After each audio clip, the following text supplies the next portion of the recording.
Hello, you meet us again as we make our way around the medieval city of Bruges, past its fortified gates and out the other side, through the Belgian countryside, and we headed further south.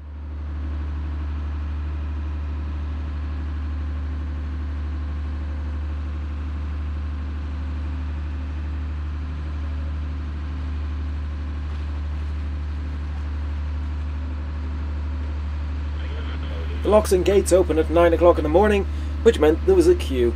So as a result, we were going in convoy with quite a lot of other boats.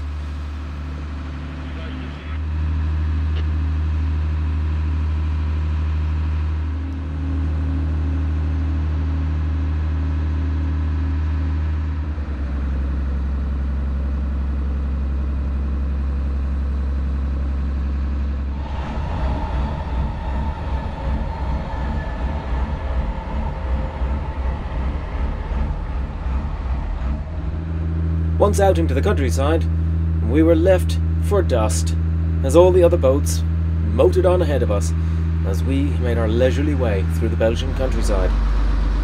However, much like the tortoise and the hare, we always ended up catching up with them when it got to a lock. We made our way south, turned here at Plassendale, and headed towards Newport. If you're ever planning to take a boat across the English Channel, but you want to get it lifted out and put onto a truck so you can take it across on a ferry, Newport has a very big crane. We locked down from the North Lock, crossed over to the South Lock, to be locked up into the canal to continue our route south, but the lockkeeper assumed we were heading out to sea and forgot all about us, so we waited an hour to be let in. As it was now the evening, the lockkeeper told us that all the bridges were going to be closed, so we weren't going to get very far. However, what he didn't appreciate was how low our air draft was. We made it through every bridge, including this railway bridge, by millimetres, and then we stopped here in Verun. It was a beautiful evening as we made our way to Verun.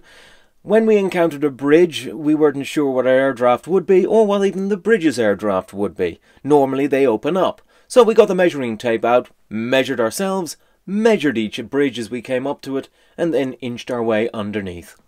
It was a lovely day. Most of Verun was destroyed in World War II.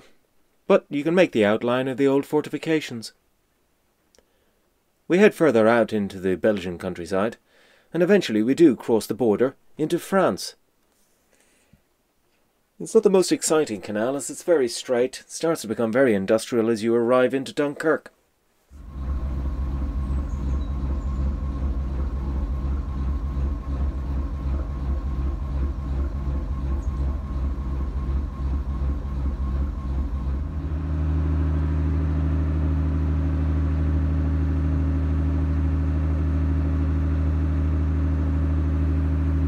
This white bridge is the French border.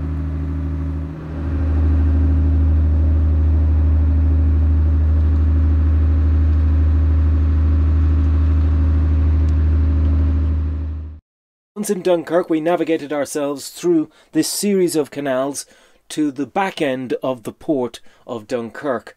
We were waved on by many women offering services. We moored here for the night, as the lock was closed.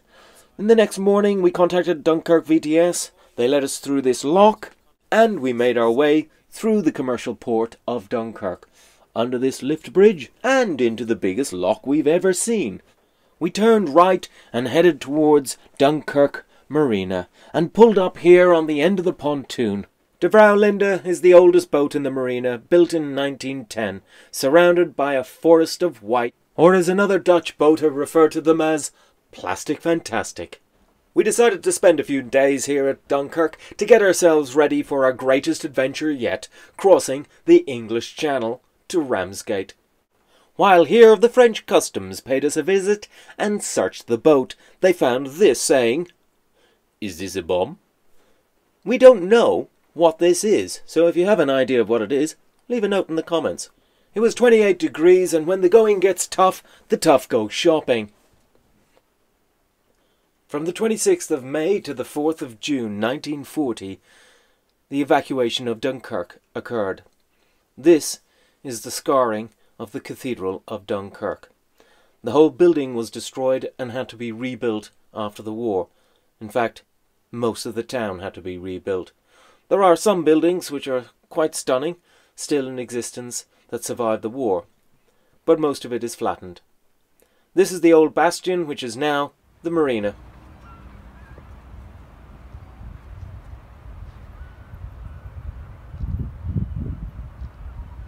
There is a museum you can visit.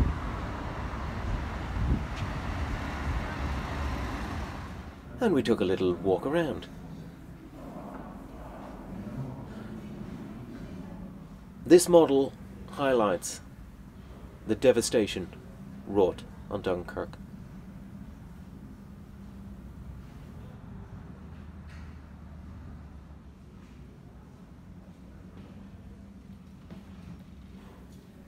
Anti-aircraft guns shot at Luftwaffe pilots as they strafed the soldiers as they waited on the beaches.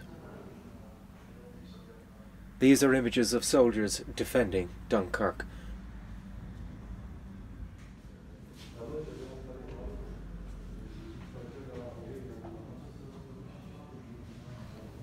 These are the wrecked engines of aircraft that have been washed up by the sea decades after the war.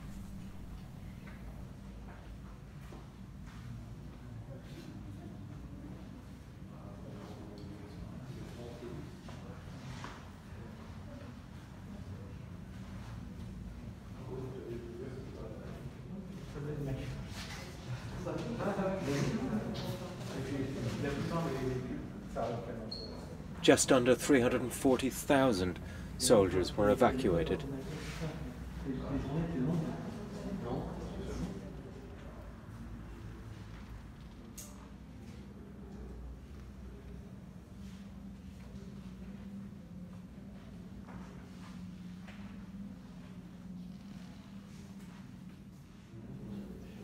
The 29th of May was the most destructive day of the evacuation, when wave after wave of Stuka dive bombers successfully destroyed many ships.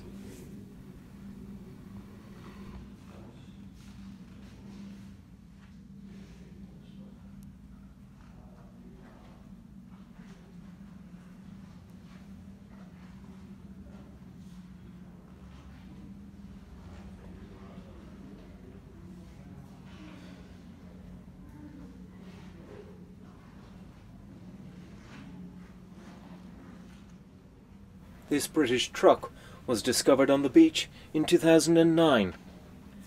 A reminder that although hundreds of thousands of soldiers were evacuated, their equipment was not.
These are the original mooring bollards on the East Pier from 1940.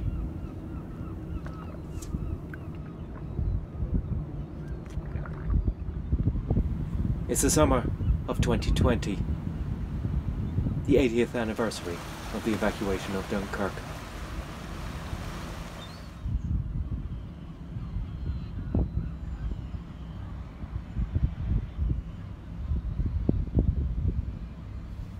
Thank you for watching.